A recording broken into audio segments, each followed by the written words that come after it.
It's a story that came from a buddy of the program. Matter of fact, the guy likes our program a lot.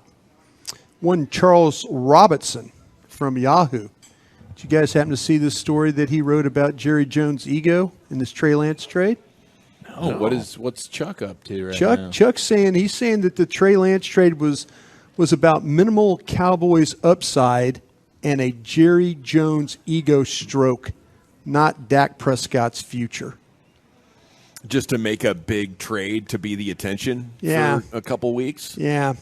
He said he asked a couple of different player personnel guys across the league. He said when the trade first went down, the reaction across front offices to Trey Lance's new home was similar to the reaction of fans and analysts. At the top of his pro personnel scouting checklist, Lance needed on-field snaps for development and wasn't remotely ready to contribute to a team residing inside a contending window.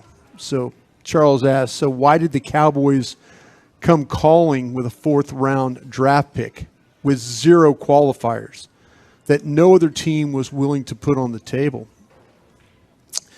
One AFC general manager said, your guess is as good as mine.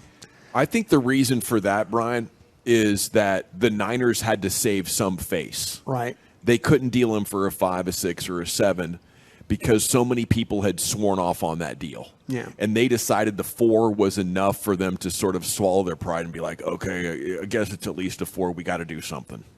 That's why I think they overpaid a little bit. Yeah. They wouldn't have dealt him for something worse than that because of how bad it would have reflected on them. Yeah. I kind of feel like the egg, as I've said, is on their face anyway for, trading up with the way. And so, but this general manager said, the Cowboys, they can't want him to start the season. He's still a third-string quarterback on a good roster, an even deeper third string in Dallas because Sam Darnold hasn't played for the 49ers and Cooper Rush has won some important games in Dallas.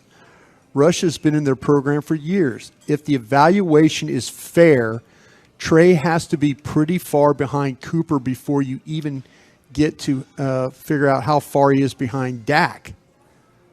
And so that was, he said that wasn't just one opinion. There were common theme among multiple front office executives who responded to the question about the Cowboys' logic.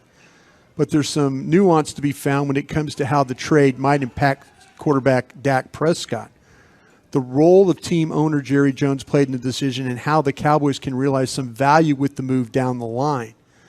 That's where the meat of the acquisition can be found. So Charles is going to explore this a little bit. He's thinking the tangible impact on Dak from the outside optics perspective is to put a ding in the veneer.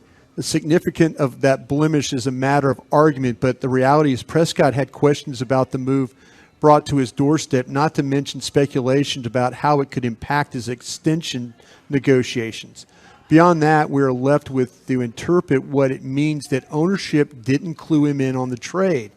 And finally, Prescott lost a friend in quarterback's room who he was close with in Greer.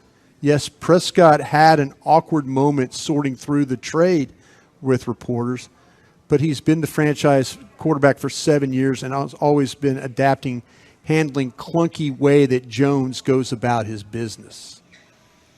Wow, so he's describing it as clunky as the way they went about this whole situation? Yeah, well, the way that Jerry tends to operate, that Dak is I think this goes back to what you were saying last time they were negotiating a deal that Jerry was going in and asking people consistently, are we sure this is our guy? Yeah. They've said publicly he's absolutely our guy, but the disconnect and the lack of consistency is their actions aren't matching their words. Mm-hmm. They're going to give the full endorsement to their quarterback publicly so you buy the tickets and believe, and they don't want to shoot the confidence off their guy or have anybody doubting him, creating a quarterback controversy. Sure. But internally, they're preparing themselves for the reality that they're not going to come to terms on a contract they want to do. I would like to point out Trey Lance has a reasonable passer rating. Mm-hmm. In 4 starts, he ran for 15 first downs and a touchdown, averaging 40 yards rushing per game. His accuracy above 60%. 5 touchdowns, 3 picks. Anybody can watch his video and see a guy not comfortable. But he produced and won half the games. At times where the Niners were playing around 500 football, he stepped in and played 500 football. The idea that he couldn't be more effective or as effective as Cooper Rush is something that I would not agree with. I don't think Trey Lance is nearly as bad as what a lot of people are saying it is. Yeah, I think the Cowboys are looking at a talented guy with a lot of traits. It's interesting the perspective that Charles is taking here, though. I mean, and it's the one thing, though, they asked another AFC general manager about the impact of Lance on Prescott's extension, and he said it's not even logical. You could say, well, if this happens or that happens, but that's just talk. That's not for real. For him to push in any way Dak, he would have to play. That a third overall pick could develop into talent. That's what this AFC general manager is saying. And does Dak miss games every year? That's another. What if Trey Lance comes in and has 250 yards with no picks and runs for 5 first downs? Yeah. What if that happens? Yeah. That's not far-fetched at all. No. With this defense, they built such a conservative game plan. Cooper Rush went 4-1. Cooper Rush ain't good. Nobody else wanted Cooper Rush when it was available for free agency. He had a 800 winning percentage with this team. This team is not good. It's freaking loaded, Brian. Yeah, and they're disappointed that their quarterback is not taking them to the promised land like a roster like this probably should, if you're really that good. They don't want to pay a barely Pro Bowler like he's a Hall of Famer to lose in the divisional round. It's not hard to add this up. People are just denying what to me what the obvious story is. Yeah. The thing, and the way he ties Jerry into this, he says, and this is Charles is saying, as Jerry Jones declares victory, here's what he isn't saying. Of course, that doesn't mean there isn't a sideshow aspect to all this. If Lance is really nothing more than a third-string quarterback with no prospects of pushing Prescott, then his addition is frivolous ego pump by Jones that only adds to the distraction element to the mix. Yeah. It is an aspect that is already palatable.